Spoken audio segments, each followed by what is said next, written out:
What's up guys, it's Tay25 here, and today I'm bringing you another tutorial. This one is on a Sharkboy, HYPERPOP, HYPERTRAP,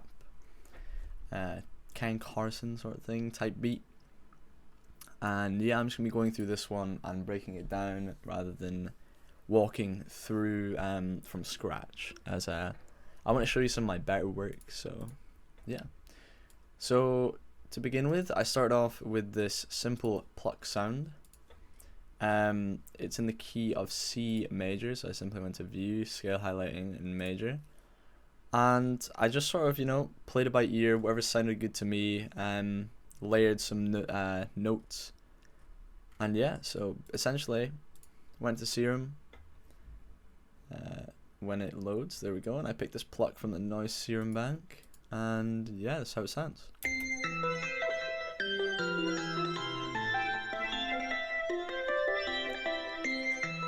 Yeah, so I was like, okay, that's pretty good. So then I proceeded with this. These are just some synth chords that play underneath throughout the song. This is the Lego synth from the Insomnia Serum Bank by Sharkboy, and that goes something like this.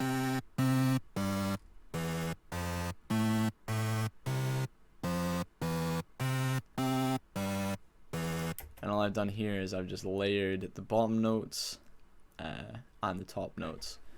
So it's a perfect fifth, I believe that's what it's called. And yeah. After that, I've added this sort of Vox lead.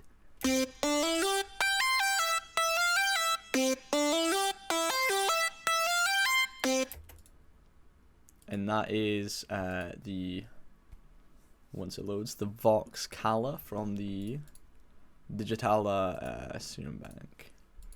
And then I've got a different variation of it where I just took some notes out.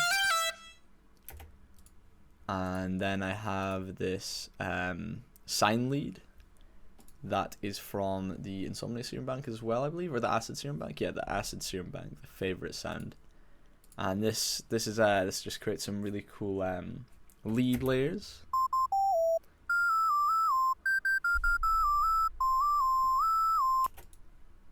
Then I have this other variation of it again.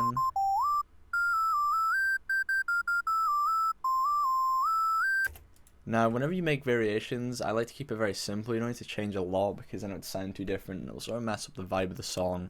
So I just move like notes here and there. Sometimes I make it go higher, sometimes I make it go lower. That's the general principle and concept you want to stand by. Then I have this sort of Benji cold bass. This one is in the Clever drum kit. You can get it in, I mean, it's been copied thousands of times. You can get it in any drum kit, but it's basically this one.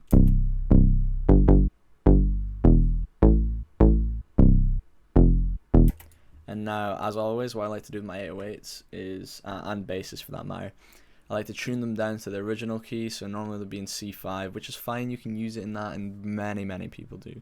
But I prefer to just tune it down, put it to C2, and then obviously turn the hold up and everything else down. And then you've got that bass. Then I just have the simple hats. It's also from the Clever kit.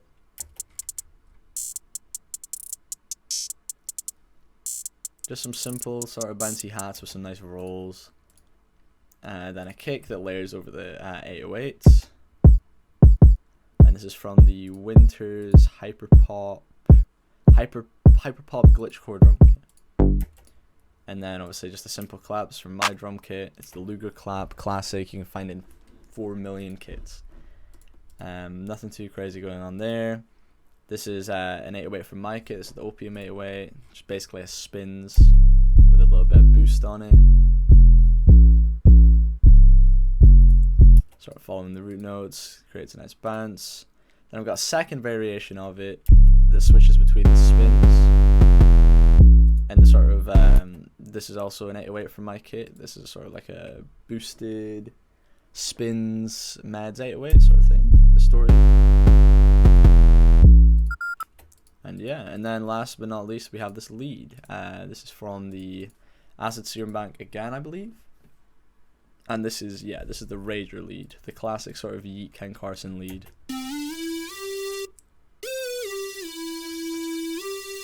just sort of a long lead that layers over the chords very nicely. And all together, I'll show you the mixer real quick first, because I do have some stuff. So on my master, I always have soft clipper and parametric EQ on the master.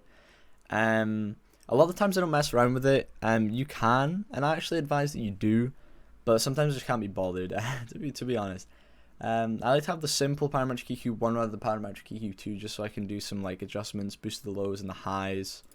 And then sometimes on the soft clipper, I'll boost the post and maybe turn down the threshold or turn up the threshold a bit to create a more distorted sound in some of my beats. But for this one, I just kept it very simple. On the pluck, I simply just cut the low out. Nothing much going on here. Turned it down slightly.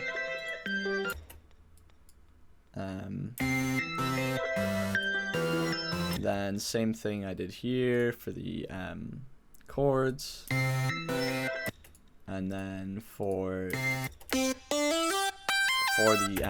Vox, I just simply turned it down. Same thing for the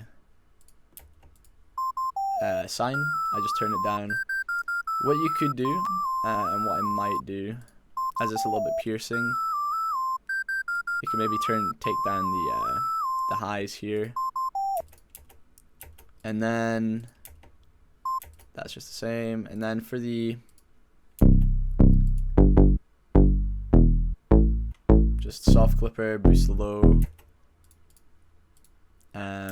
hats, literally I just turned those down. Nothing else really needed with those hats. The kick, turn that down as well. You can sidechain, you can do other things, as I said. There's many different ways you can go about it, but honestly, what you learn is simple is the best.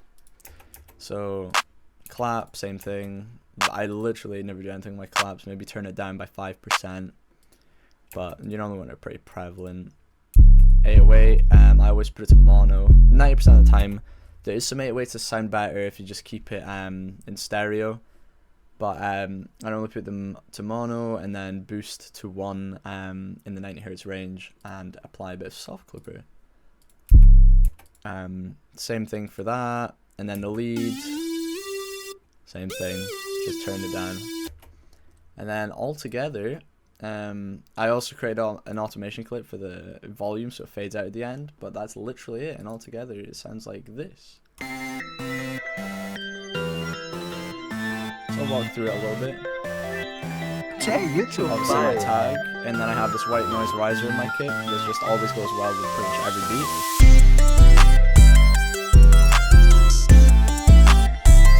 So the way I structured it, the intro, a little bit of bounce in the intro, and then it comes in here, and there's like a 2-part bit here.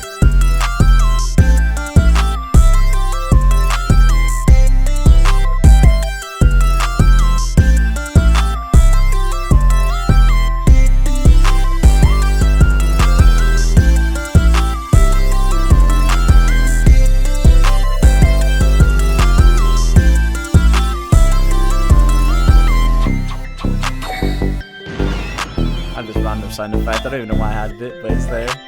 And then for the verse, this is where I have the Benji codes, 808, bass.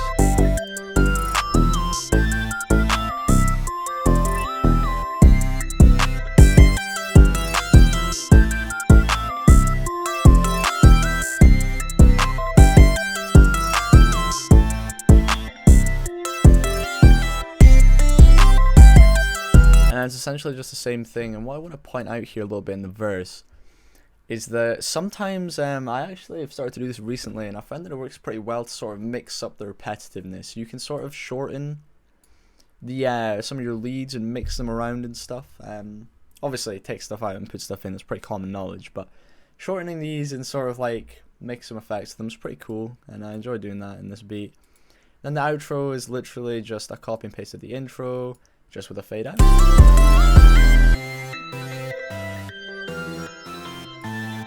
And yeah. You're too fire. That's essentially it, guys, to be perfectly honest with you. It really is that simple. The hardest part is honestly just using your creativity. Some people struggle with that. I know sometimes I get beat block. Everybody gets beat block, but it really is that simple.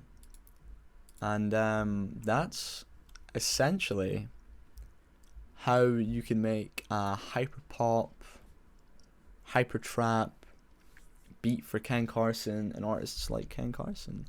And I hope you guys learned something here. And I do offer beat sessions and tutorials and beats in my Discord. We have a subscription in my Discord where you get tons of like free kits with popular sounds, tons of vocal presets, tons of beats every month for only $10 a month. And essentially, with that, yeah, you can make beats like this. We also offer serum in that package, and then you can easily make a beat like this. So I'm not gonna bore you guys any longer. Hopefully you find this tutorial interesting, and I'll see you guys in the next one.